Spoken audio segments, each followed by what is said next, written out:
তিনটে প্রশ্ন করব তোকে, আর 3 সেকেন্ডের মধ্যে উত্তর দিবি। প্রথম, আরটিআই এর মানে কি? আরটিআই মানে হলো রাইট টু ইনফরমেশন। তোর কটা বাচ্চা অশোক মিশ্র? 2। দুটোকে কটা গুলি করব? একটা, দুটো? তাড়াতাড়ি উত্তর দে, নইলে কোটিপতি আমি কি করে হব বল? আজকের পর যদি কোনো ইনফরমেশন চাস না, তাহলে তোর কোনো লাইফ লাইনই বাঁচবে না, বুঝলি?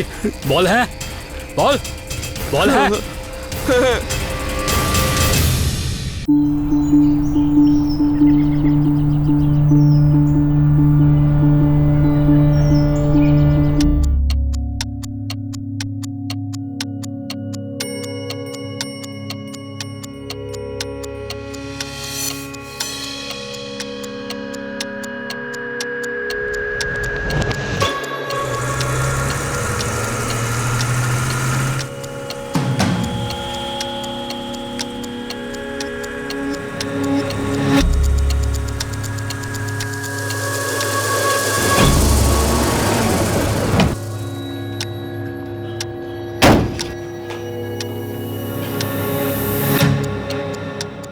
চতুর্বেদী বাবু, এই লোকটা তো সব ইনফরমেশন পাওয়ার জন্য চেষ্টা করছে।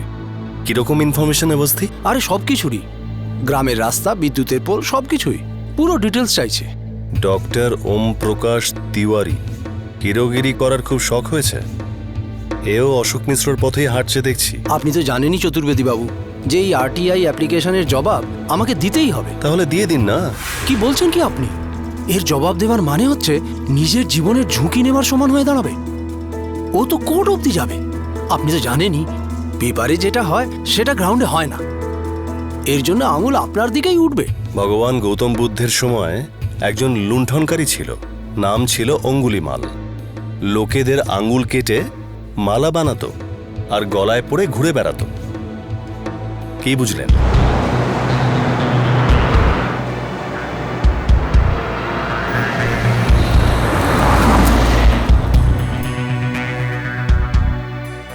মিস্টার চতুর্বেদী, এই লোকটা আমাদের জন্য বিপদ ডেকে আনবে।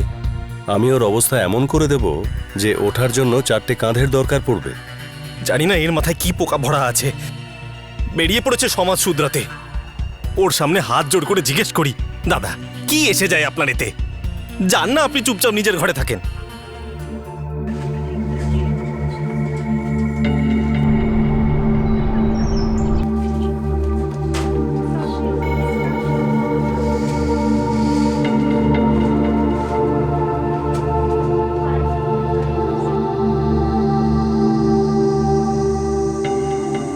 ডাক্তারবাবু, আমাদের আরটিআই এর অ্যাপ্লিকেশনের উত্তর এসে গেছে।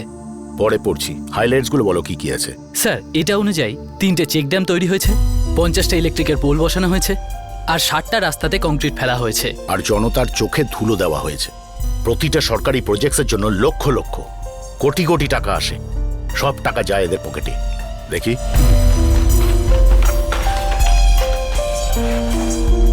এবার এই মনরেগা স্কিমটাকেই দেখো। এটা একটা সরকারের ডেইলি মজুরির গ্যারান্টি যোজনা। প্রজেক্টগুলো শুরু হচ্ছে শুধু কাগজে আর শেষ হচ্ছে এদের পকেটে। মজুরা তো সেই বেকার যে কোটি কোটি টাকাগুলো আসে সেগুলো কিন্তু ফেরত যায় না। সেগুলো জেলা পঞ্চায়েতের কমিটি আর ব্লক ডেভেলপমেন্ট অফিসের মধ্যে ভাগ বাটোয়ারা হয়।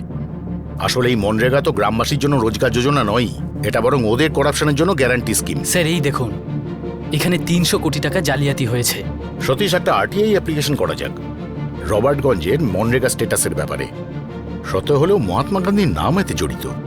ভাবো একবার, এর থেকে খারাপ কিছু হতে পারে? কিছু লোক এটা কেন ভাবে যা কিছু ভুল হচ্ছে সেটাকে শোধরানো তাদের দায়িত্ব? এই প্রশ্ন প্রশাসনের সেই প্রত্যেক কর্মকর্তার মনে ওঠে যারা মনে করে যে পাবলিকের টাকা চুরি করা তাদের জন্মগত অধিকার। এমন দুর্নীতিপরায়ণ লোকেরা সততার কথা সহ্য করতে পারে না, যারা তাদের কলার ধরে এই প্রশ্ন করতে পারেন যে এটা আপনি কি করছেন। অনেক সাহসী আর সৎ কর্মকর্তাদের বহু বছরের পরিশ্রমের কারণে আমাদের পার্লামেন্ট বাধ্য হয়েছিল আরটিআই অ্যাক্ট পাশ করতে, the right two information act. এই অ্যাক্ট পাবলিককে অধিকার দেয় সেই সব কথা জানার জন্য যা পাবলিকের সঙ্গে সম্পর্কিত, বিশেষ করে সরকারি ডিপার্টমেন্টের কাজের ব্যাপারে, যে কাজগুলো সেই ডিপার্টমেন্ট করার দাবি করে। এই অ্যাক্ট আমাকে, আপনাকে আর সাধারণ ভারতীয়দের এই অধিকার দেয় যে সে সমস্ত সরকারি দপ্তরে এই প্রশ্ন করতে পারে যে স্যার আপনি আমাদের ট্যাক্সের টাকাগুলো কি করেছেন? উত্তরপ্রদেশের ডাক্তার ওম প্রকাশ তিওয়ারি আরটিআই এর শক্তিশালী অস্ত্র প্রয়োগ করছিলেন এটা জানার জন্য যে সোনভদ্র জেলার রবার্টগঞ্জ এলাকায় উন্নতির নামে এটা কি ধরনের তামাশা চলছে। ওনার লক্ষ্য ছিল MNREGA, Mahatma Gandhi national rural employment guarantee act. Scheme অনুযায়ী গ্রামের প্রত্যেকটা বাড়ির প্রাপ্তবয়স্ক মানুষের বছরে 200 দিনের কাজ পাওয়ার গ্যারান্টি ছিল। কিন্তু এই স্কিম কি সত্যি কাজে লাগানো হয়েছিল?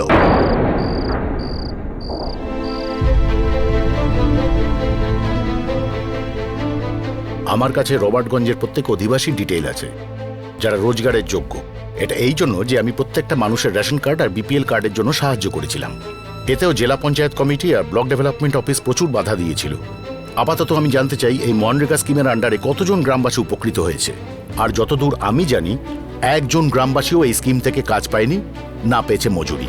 কিন্তু রেকর্ড অনুসারে রবার্টগঞ্জে এই স্কিমটা অ্যালার্ট হয়েছে। কিভাবে? 10টা বেজে গেছে, তোমার কাজ কখন শেষ হবে? আর একটু বাকি। আমি কিন্তু 15 মিনিট পরে লাইট নিভিয়ে দেব, বলে দিচ্ছি তোমায়। এরকম করো না, দরকারি একটা কাজ করছি আমি। 4টের সময় ওঠো তুমি? হ্যাঁ, সারা রাত ঘুমো না, সারা দিন শুধু কাজই করে যাও। শান্তি, আমাকে এই চিঠিটা কমপ্লিট করতে হবে। যেন আমি না বললেই তুমি থেমে যাবে। করো তোমার কাজ।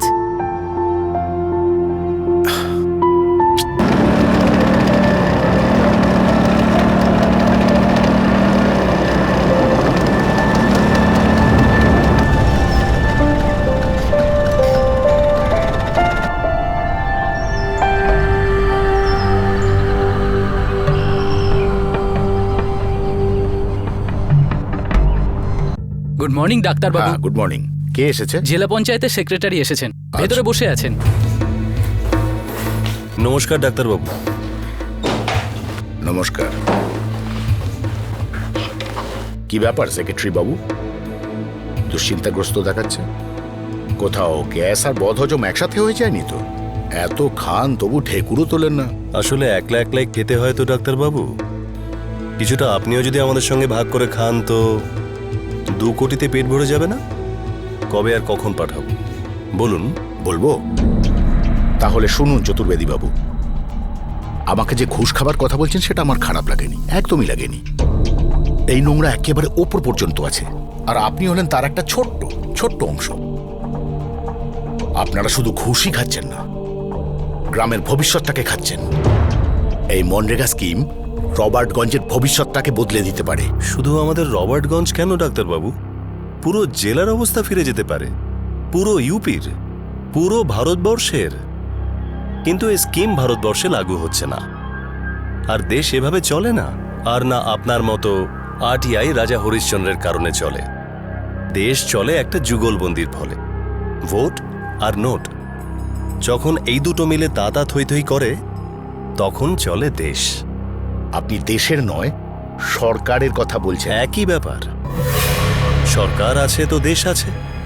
সরকারকে বাঁচিয়ে রাখার জন্য ফান্ডের দরকার হয়, আর এই ফান্ড যে আসে না ওটা এই স্কিম থেকেই আসে, আর তাতে পাবলিকও খুবই খুশি থাকে। আর যার বিজ্ঞাপন সরকার পুরো দেশটাকে দেখায়, তাই না? যত ছোট কাজ তার থেকে বড় বিজ্ঞাপন, এই কথাটা তো আপনি আর আমি খুব ভালো করে জানি। ফারাকটা এটাই যে আমরা বুঝতে পারি আর আপনি এড়িয়ে যান। ছেড়ে দিন না এই লড়াই ঝগড়া, আরটিআই ফাটিআই। 2 কোটিকে কম ভাববেন না, জীবন গড়ে দেবে। আর এই আরটিআই অনেকেরই জীবন গড়ে দেবে। আর সেটা দেখার জন্য আপনি থাকবেন তবেই না ডাক্তারবাবু। রবার্টগঞ্জের চৌরাস্তায় শহীদ ওমপ্রকাশ তিওয়ারির মূর্তি দাঁড় করিয়ে দেবে। আরেকটা কথা দিচ্ছি আপনাকে, মূর্তি খাঁটি পিতলের হবে, ওতে কোনো ভেজাল থাকবে না। পরে জানবেন ভূত হয়ে আরটিআই এর আবেদন করছেন। নমস্কার ডাক্তারবাবু।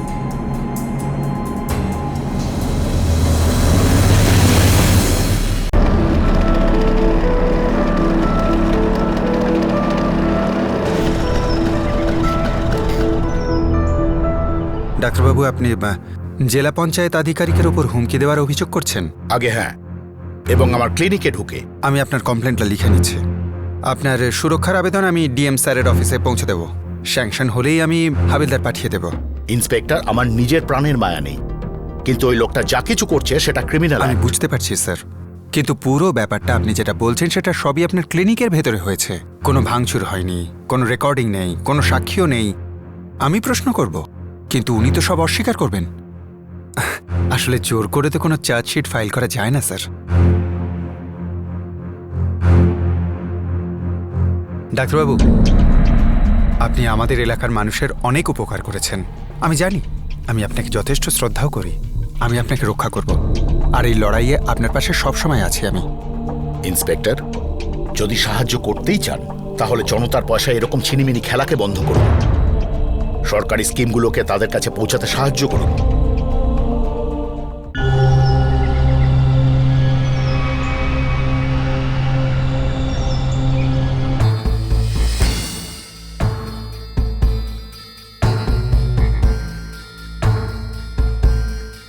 স্যার, রবার্টগঞ্জ এলাকায় মনরেগার ইমপ্লিমেন্টেশনের জন্য একটা আরটিআই ফাইল পাঠানো হয়েছে। কি করব? ওই পাগল ডাক্তার ওম প্রকাশ তিওয়ারি আবার ঘেউ ঘেউ করছে। হ্যাঁ স্যার, কি জবাব দেবো? কোনো জবাব দিতে হবে না, যা করার করুক। এই পুরো দোষটা সরকারের, যারা আরটিআই পাস করেছে। এই আরটিআই আমাদের পেটে লাথি মেরেছে। আমাদের আরটিআই অ্যাপ্লিকেশনে জবাব দিচ্ছে না? ভালো কথা। তাহলে এই মনরেগা ওয়েবসাইট থেকেই জানা যাবে কতটা সত্যি আর কতটা মিথ্যে।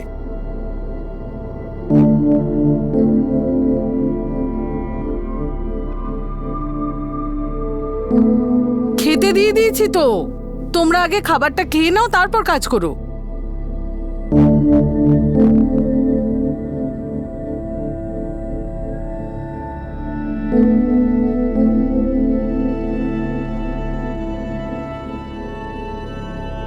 কাজ তো এইবার শুরু হবে শান্তি। এ দেখো, মনরেগা স্কিম অনুযায়ী আমাদের গ্রামে 40 জন লোক কাজ পাবে, আর তাও বছরে 200 দিন। কিন্তু পাচ্ছে অন্য কেউ। এর মধ্যে খারাপ কি আছে? কারণ মৃত মানুষ কখনো রোজগার করতে পারে না। কি? হ্যাঁ, এই 40 জন লোকের মধ্যে কেউই বেঁচে নেই। আর স্যার, অনেক কাজের লোকজন তো সবে পৃথিবীতে এসেছে। মানে এইসব দেখুন বাচ্চাদের লিস্ট, এইসব নামগুলো ছোট ছোট বাচ্চাদের। আর এই দুজনকে তো আমি চিনি স্যার, এরা তো 2-3 সপ্তাহ আগে জন্মেছে।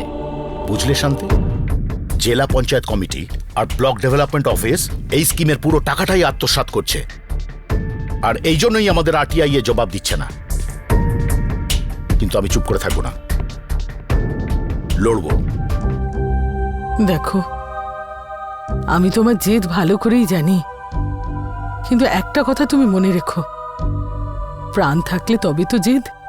আর আমি কিছুতেই চাই না যে তুমি শুধু শুধু কোনো বিপদ ডেকে আনো। দেখো শান্তি, আমাদের একটাই তো মেয়ে, আর সেও বিয়ে হয়ে সেটেলড। আর তাছাড়া আমার প্র্যাকটিসও ভালোই চলছে এখন।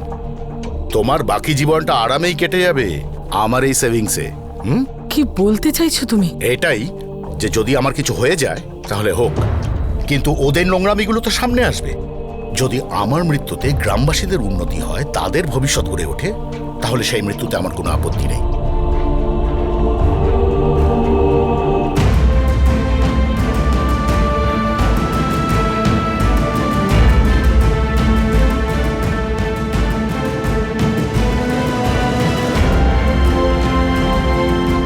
এই লোকটা না ভীষণ নাটক করতে পারে।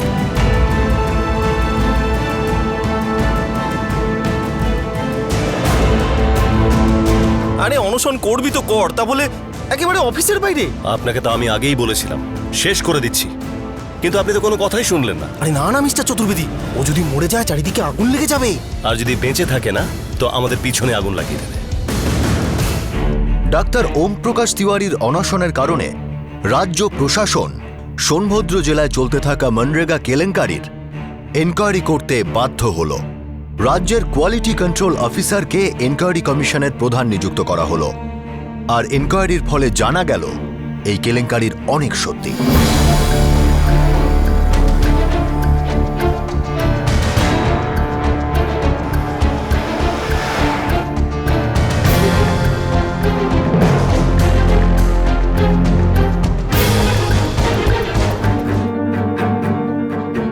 পুরো 300 কোটি টাকা লুট হয়েছে স্যার। সোমভদ্রে মনরেগার ইস্যুইং অথরিটি থেকে পঞ্চায়েত সেক্রেটারি প্রকাশ চতুর্বেদী আর বিডিও সুভাষ কাশ্যপ সহ 150 জন এই র্যাকেটের সঙ্গে জড়িত স্যার। ভীষণ ভয়ঙ্কর কাণ্ড স্যার। স্যার, এই ডক্টর ওম প্রকাশ তিওয়ারি উনি এত বড় কেলেঙ্কারি সামনে এনেছেন। ঠিক আছে সুনীল, আমি প্রয়োজনীয় অ্যাকশন ইনিশিয়েট করব। Thank you sir.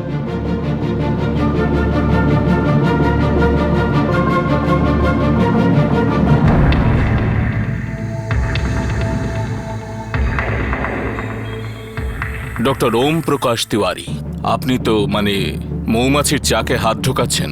স্যার, ওই চাকে কোনো মধুই নেই। মানুষের রক্ত চুষে ওতে ভর্তি করা হয়েছে। আর এ তো আমার লড়াই সবে শুরু স্যার। আপনি দেখে নেবেন কত রাঘব বোয়াল সামনে আসবে। যেমনটা প্রকাশ চতুর্বেদী, রবার্টগঞ্জ জেলা পঞ্চায়েত সমিতির সচিব, ওনার উপরেই মনরেগা ইমপ্লিমেন্ট করার দায়িত্ব। কিন্তু স্যার, উনি তো তার যোগ্যই নন। Class 5 fail. দেখুন এই ফাইলটা দেখুন স্যার। আরটিআই থেকে জানতে পারলাম উনি প্রত্যেকটা জাল সার্টিফিকেট দিয়েছেন নিজের কোয়ালিফিকেশন দেখাবার জন্য। আর এই জালিয়াতিতে বড় বড় অফিসাররাও জড়িত। দেখুন ডক্টর, আমি তো কড়া ব্যবস্থার অর্ডার পাস করে দেব, কিন্তু সত্যি তাতে কোনো লাভ হবে না। আপনি কি আমাকে বোঝাচ্ছেন, না হুমকি দিচ্ছেন, নাকি আপনিও আমাকে ঘুষ নেবার জন্য অনুরোধ করছেন? আপনার কি মনে হয়? আমি তো শুধু এইটুকুই চাই যে কথাটা আমি ভাবছি আপনি শুধু সেটাকেই মাথায় রেখে ওদের ওপর কড়া পদক্ষেপ নিন। সেটা তো আমি নেবই। কিছু লোকের ঘুম নষ্ট হবে, কিন্তু আমাকে বিশ্বাস করুন, আপনার ঘুমটাও নষ্ট হবে। আপনার মতো পজিশনের লোকের কাছ থেকে এই কথা শুনবো বলে আশা করিনি স্যার। পজিশন? আপনার কি মনে হয় আইএস হলে, ডিএম হলে করাপশনকে আটকানো যায়? No doctor, no. আমরা শুধু ট্রাফিক হাবিলদার, যারা করাপশনের বড় বড় ট্যাঙ্কার ট্রাকগুলোকে আগে যেতে দিই, আর তারপরে আপনাদের মতো ছোট ছোট সততা টু হুইলারগুলোকে কিছু সময়ের জন্য সবুজ ঝান্ডা দেখিয়ে দিই। কিন্তু ট্রাফিক হাবিলদার কি হাইওয়েতে অ্যাক্সিডেন্টকে আটকাতে পারে? না। প্রায়শই বড় বড় গাড়ির নিচে কত লোক পিষে মরে যায় রাস্তাতে।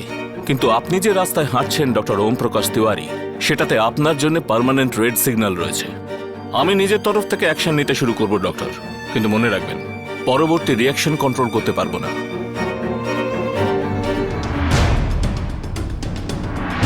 মহাশয় শ্রীমান প্রকাশ চতুর্বেদী, জেলা পঞ্চায়েত সেক্রেটারি, রবার্টগঞ্জ। আপনাকে জানানো হচ্ছে যে আপনাকে আপনারই বিভাগে জালিয়াতি করার আর দোষী সাব্যস্ত হওয়ার কারণে আপনাকে জেলা পঞ্চায়েত সচিবের পদ থেকে এই মুহূর্তে বরখাস্ত করা হচ্ছে।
বাবা, তোমার লড়াইয়ের বিষয়টা আমরা সবাই বুঝি, কিন্তু তুমি মায়ের ব্যাপারেও তো একটু ভাবো। বিপদের সাথে তুমি লড়াই করো, কিন্তু আসল আঘাত মায়েরই লাগে। বাবা, কিছু মনে করবেন না, কিন্তু আপনার এই আন্দোলন যদি কোনো সত্যকে বদলায়, তাহলে সেটা আপনার নিজের জীবন, আপনার এই সুখের সংসার ছারখার হয়ে যাবে। আর এতেও তো কারোর কিছু যাবেও আসবে না। বাবা, তোমাদের কি মনে হয় আমার ভয় লাগে না? আমারও ভয় লাগে। হতে পারে শান্তির মতো নয়, কিন্তু লাগে তো ঠিকই। হাতে চোট লেগেছে, রক্ত পড়ছে, খুব ব্যথাও করছে, কিন্তু এই যন্ত্রণা, যখনই যন্ত্রণা হয় তখনই মনে হয় যে আমি বেঁচে আছি। আর এটাও মনে হয় যে লড়াই এখনো জারি আছে। আর আমি যদি ঘরের এক কোণে চুপচাপ বসে এই লড়াই দেখতে থাকি, তাহলে এই যন্ত্রণা হবে না। তাতে হয়তো আমি বেঁচেও থাকবো না। কিন্তু তুমি কি একাই আছো লড়াই করার জন্য? তোমার বয়সের খেয়াল করো।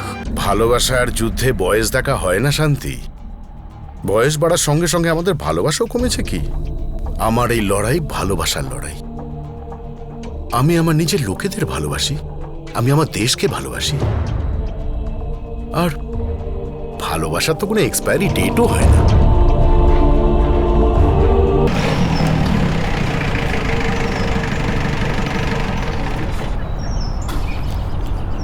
ইন্সপেক্টর সাহেব, এই বিষয়টা একদম পরিষ্কার। আমার উপর হামলাকারী তারাই যারা আমার আরটিআই করার ফলে ক্ষতিগ্রস্ত হয়েছে। ওদের বেআইনি রোজগার আটকে গেছে, তাই রেগে গেছে। ডাক্তারবাবু, আমরা সেই গাড়িটা খুঁজি যেটা আপনাকে ধাক্কা দিয়েছিল। যদি কোনো সূত্র দিতে পারেন তো ভালো হয়। গাড়িটা আমার পেছন থেকে ধাক্কা মেরেছিল। আমি সেই অবস্থাতে ছিলামই না যাতে কোনো ডিটেলস নোট করতে পারি। ঠিক আছে ডাক্তারবাবু, আশা করছি ওই গাড়িটাকে আমরা খুঁজে পাবো। আপনি তো গাড়ির মালিক আর ড্রাইভারকে অ্যারেস্ট করবেন। তারা বলবে ভুল করে অ্যাক্সিডেন্ট হয়ে গেছে, শাস্তিও হয়ে যাবে, কেস ক্লোজড। আর দুর্নীতির কেস, সেটা কোনোদিনও বন্ধ হবে না।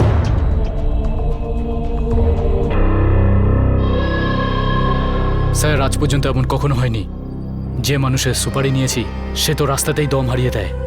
আর এর তো ভাগ্য ভালো যে এ টুকরো টুকরো হয়ে যায়নি। দেশের সম্পদ লুটেরাদের কাছে একটাই পথ খোলা ছিল, ডাক্তার ওম প্রকাশ তিওয়ারির কণ্ঠকে চিরকালের মতো রোধ করে দেওয়া।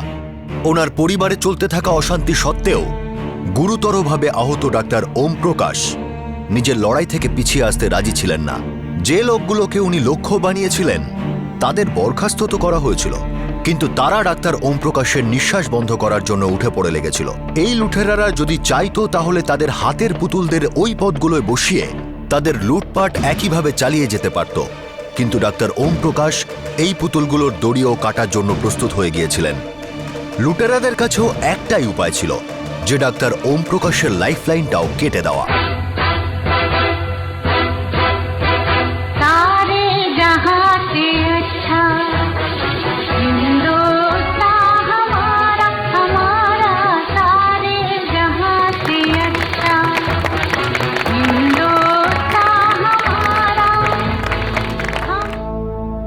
বাচ্চারা, আমি জানি যে ভাষণ শোনা খুব বোরিং ব্যাপার।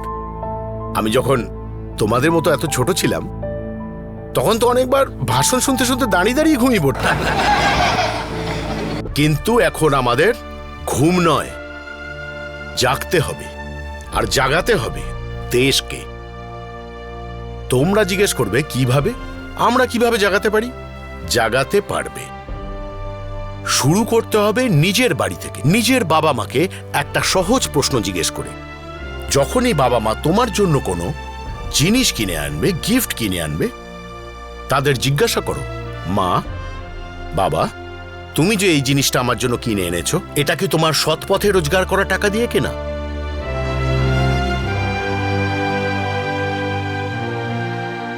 তাতে যদি বাবা মারা রাগ করে, টিচাররা রাগ করে, তাহলে করুক। কিন্তু বিশ্বাস করো তোমরা, যদি তোমরা এই প্রশ্ন করবার অভ্যাস তৈরি করো, তাহলে ভারতবর্ষের মুখ উজ্জ্বল হতে বাধ্য। যে কোনো মানুষ খারাপ কাজ করবার আগে 10 বার ভাববে, কারণ তোমরা থাকবে তাদের প্রশ্ন করবার জন্য। আমি এই কথা বলে আমার আজকের ভাষণ শেষ করব যে আমাদের দেশ সকল দেশের সেরা সেদিনই হবে যেদিন সব ভারতবাসী তাদের সব প্রশ্নের সঠিক উত্তর পাবে। জয় হিন্দ।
হসপিটাল আসা অবধি ডাক্তারবাবুর জ্ঞান ছিল ইন্সপেক্টর। কিছু বলেছেন? হ্যাঁ, যারা অ্যাটাক করেছে তারা মোটরসাইকেলে ছিল আর মুখটা ঢাকা ছিল। মোটরসাইকেলের নাম্বার? সেটা তো বলতে পারেনি।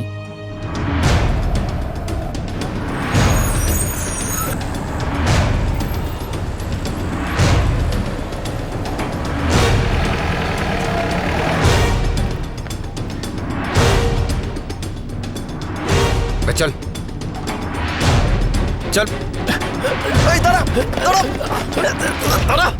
স্যার, আমরা পুরো দমে চেষ্টা করছি, পুরো এলাকায় নজরদারি চলছে, কিন্তু এখনো পর্যন্ত কিছু হাতে আসেনি। ডক্টর ওম প্রকাশের অবস্থা এখন কেমন আছে? কন্ডিশন এখনো ক্রিটিক্যাল। দেখো, এই লোকটা করাপশন নিয়ে লড়াই করছে। মিডিয়ার কাছের মানুষ হতে বেশি দেরি হবে না। আমরা যদি কোনো অ্যাকশন না নিই তাহলে সব ক্যামেরার মাইক আমাদের বিরুদ্ধে যাবে। এই জন্য এই কেসটাকে টপ প্রায়োরিটি দিয়ে ফলো আপ করো অফিসার। খুঁজে বার করো ওদেরকে। Yes sir.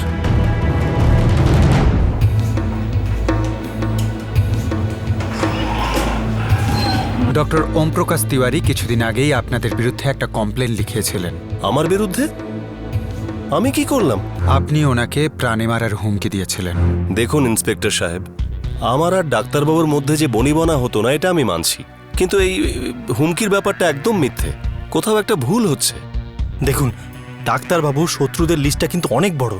আমরা দুজন ছাড়াও 100 জনের বেশি লোকের চাকরি খেয়েছেন উনি। আর যখন চাকরি চলে যায় না, অনেক কষ্ট হয় সাহেব। যে কেউ 2 পয়সা দিয়ে গুন্ডা ভাড়া করে নিজের মনের রাগ মেটাতেই পারে। তাই হয়েছে হয়তো, কেউ গুলি চালিয়ে দিয়েছে আর ডাক্তারবাবু মরে গেছে।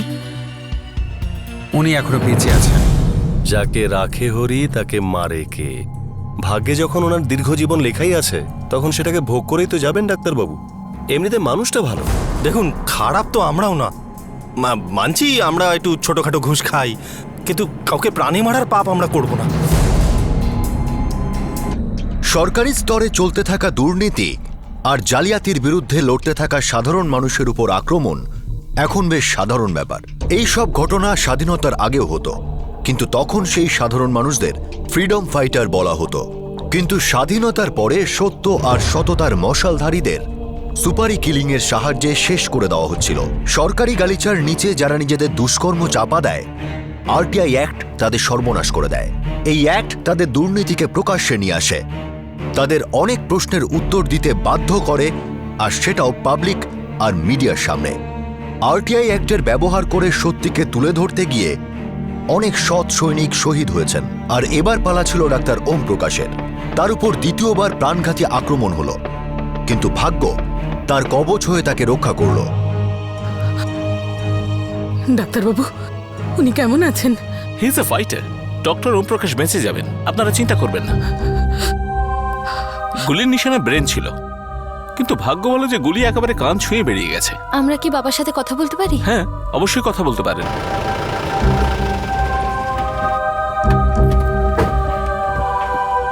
আস্তে আস্তে, সাবধানে দেখে, সাবধানে। হ্যাঁ, একটু সাবধানে দেখে, সাবধানে।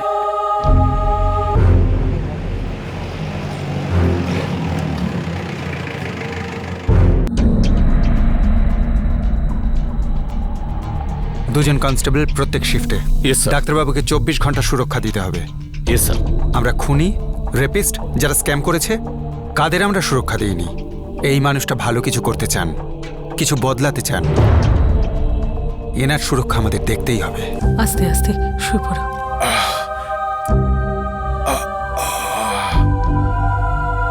ব্যাস, অনেক হয়েছে এবার। আমি তোমাকে ঘরের বাইরে ততদিন যেতে দেব না যতদিন না তুমি পুরোপুরি ঠিক হয়ে যাচ্ছ। আমি কিন্তু মজা করছি না। আমি সতীশকে বলে দিয়েছি, ক্লিনিক বন্ধ, সব বন্ধ। যা প্র্যাকটিস করার তোমার এই বাড়িতেই করো।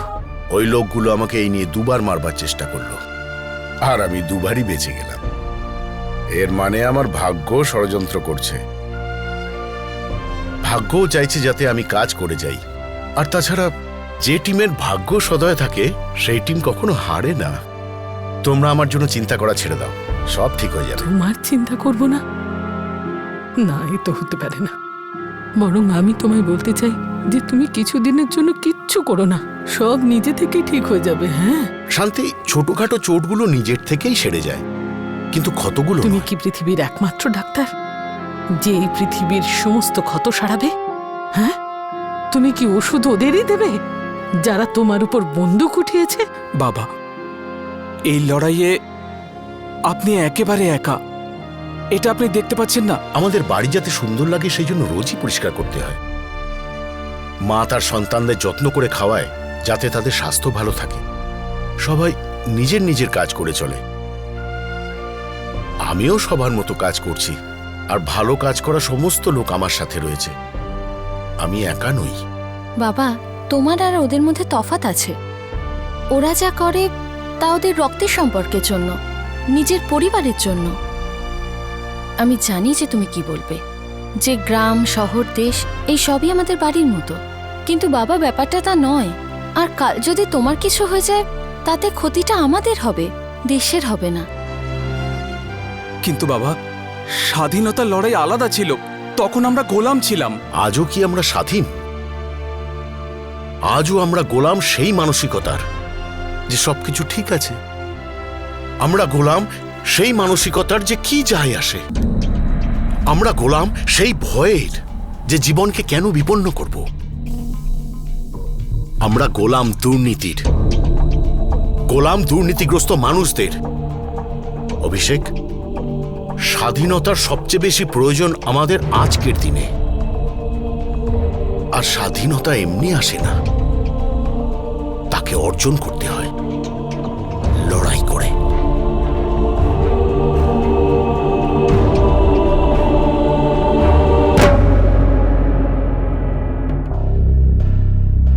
আমি ভূতপূর্ব রবার্টগঞ্জ জেলা পঞ্চায়েতের সেক্রেটারি প্রকাশ চতুর্বেদী, ভূতপূর্ব block development officer Subhash Kashyap, জেলা প্রধান, এবং অনেককে জিজ্ঞাসা করেছিলাম, নজরদারি করেছিলাম, খোঁচরদের নেটওয়ার্ক অ্যাক্টিভেট করেছিলাম। যা কিছু সম্ভব সবকিছুই করা হয়েছে। কিন্তু তা সত্ত্বেও ডক্টর ওমপ্রকাশ তিওয়ারির উপরে হওয়া হামলার বিষয়ে কোনো পোক্ত প্রমাণ আমরা পাইনি। তাই আমরা এই কেসটা ক্লোজ করছি এবং এই রিপোর্ট ফাইল করা হলো। এই অ্যাটাকের কেসটা নিয়ে ডাক্তার ওম প্রকাশ সিআইডি তদন্তের দাবি করতে চান, আর সোনভদ্রের এসপি তাকে আশ্বাস দিয়েছেন যে উনি তাকে সাহায্য করবেন। এই বিষয়ে ডাক্তার ওম প্রকাশ কেন্দ্র সরকারকে চিঠি লিখেছেন, যার উত্তর আসা বাকি। ডাক্তার ওম প্রকাশের লড়াইয়ের ফলে মনরেগা স্কিম কেলেঙ্কারির হাড়ি ভেঙে গেল। এর ফলে প্রকাশ চতুর্বেদী, সুভাষ কাশ্যপ সহ অনেক দুর্নীতিপরায়ণ অফিসার সাসপেন্ড বা ডিসমিস হয়েছেন। কিন্তু এই লুটেরাদের কি আইনের শাস্তি হবে? জেল হবে? রাইট টু ইনফরমেশন মানে তথ্যের অধিকার 2005 সালে আমাদের দেশে অনিবার্যভাবে নিয়োগ করা হয়। ভারত একটা গণতান্ত্রিক দেশ, এখানে জনগণই শেষ কথা। তাই এখানে মানুষের এটা জানার অধিকার আছে যে সরকার আর সরকারি বিভাগ তাদের জন্য কি করছে। প্রত্যেকে ট্যাক্স দেয়, আর নাগরিকের আরটিআই এর সাহায্যে এটা জানার অধিকার আছে যে সরকার তাদের টাকা কিভাবে খরচ করছে। Supreme court right two information অধিকারকে মৌলিক অধিকারের মধ্যে সংযুক্ত করেছে। এই আইনের ফলে সরকারি কাজে ট্রান্সপারেন্সি অনেক বেড়ে যায়, আর সরকারও জনতার কাছে উত্তর দিতে বাধ্য থাকে। আরটিআই আইনের কারণে শুধুমাত্র সরকার বা তার প্রতিনিধিরা জনতার কাছে উত্তর দিতে বাধ্য থাকে না, বরং সরকারি দপ্তরে চলতে থাকা দুর্নীতিকেও বন্ধ করা যায়। কিন্তু আরটিআই অ্যাক্টের ব্যবহারকারী নাগরিকদের প্রাণের সুরক্ষা কে দেবে? সরকার নাকি এই দেশের আইনি ব্যবস্থা? একটা সময় ছিল যখন ঘুষখোর শব্দটা একটা গালি ছিল, কিন্তু আজ করাপশন এতটাই ছড়িয়ে গেছে যে প্রতিটা সরকারি স্কিম যেন লুঠের ময়দান হয়ে দাঁড়িয়েছে। আমাদের দেশের একজন প্রাক্তন প্রধানমন্ত্রী একটা দুঃখজনক সত্যি কথা বলেছিলেন, যে জনতার মঙ্গলের জন্য দেওয়া প্রত্যেক 100 টাকায় মাত্র 15 টাকা সঠিকভাবে ব্যবহৃত হয়। আমাদের বর্তমান প্রধানমন্ত্রীও তার ভাষণে প্রত্যেকবার করাপশনকেই উন্নতির পথে সবচেয়ে বড় বাধা বলে থাকেন। সিএজি 2 দিন পরপরই বড় বড় স্ক্যামের কথা তুলে ধরে, এনকোয়ারি কমিটি বসানো হয়, আর তারপর সবকিছু বসে যায়। আমাদের দেশে দুর্নীতিপরায়ণদের শাস্তি দেবার কারো কোনো তাড়া নেই। তাই দুর্নীতি করতে না কারো দেরি লাগে, না কেউ ভয় পায় বা লজ্জা বোধ করে।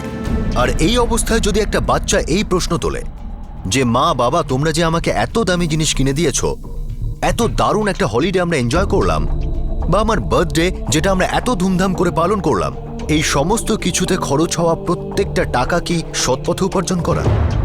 এই কথাটা হয়তো অদ্ভুত লাগবে, কিন্তু আমরা কি স্কুল লেভেলে বাচ্চাদের সাথে আরটিআই অ্যাক্টের পরিচয় করাতে পারি? হয়তো বাচ্চাদের ইনোসেন্ট প্রশ্ন দুর্নীতিপরায়ণ লোকের মাথা হেট করে দেবে। হয়তো এইভাবে আমরা এমন একটা প্রজন্ম তৈরি করতে পারবো যারা কাউকে ভয় না পেয়ে কোনো সংকোচ ছাড়া সবাই মিলে একত্রিত হয়ে দুর্নীতির বিরুদ্ধে প্রতিবাদ করতে পারবে, প্রশ্ন তুলতে পারবে। আপনাদের সাথে আবার দেখা হবে, ততক্ষণ নিজের খেয়াল রাখবেন, সুরক্ষিত থাকবেন। জয় হিন্দ।